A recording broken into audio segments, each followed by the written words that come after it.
கடவுள் அண்டத்தை உருவாக்கினார், பொருள்கள் இருந்தன, ஐன்ஸ்டீன் வந்து அவற்றின் மீது ஒளியை பாய்ச்சினார் என்று கூறும் அளவுக்கு அவர் வகுத்து தந்த கோட்பாடுகள் அறிவியல் உலகில் பெரிய புரட்சியை ஏற்படுத்துச்சு.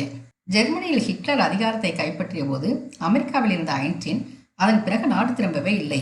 இந்த முடிவே இரண்டாம் உலகப் போரில் அமெரிக்காவின் கை ஓங்குவதற்கு முக்கிய காரணமாக அமைந்தது. ஜெர்மனியில் பேரழிவு ஆயுதங்கள் தயாரிக்கப்படுவதாக ஐன்ஸ்டீனின் ஒப்புதலுடன் அனுப்பப்பட்ட கடிதமே அமெரிக்க அதிபர் ரூஸ்வெல்ட்டை புதிய வியூகத்தை வகுக்கச் செய்தது. அணுகுண்டுகள் தயாரிக்கப்பட்டன. அவற்றின் மூலமே போரின் முடிவுகள் மாறின. 1940ஆம் ஆண்டு ஆல்பர்ட் ஐன்ஸ்டீன் அமெரிக்காவின் குடியுரிமையை பெற்றார். ஆல்பர்ட் ஐன்ஸ்டீன் சார்லி சாப்ளினை சந்திக்க விரும்பினார்.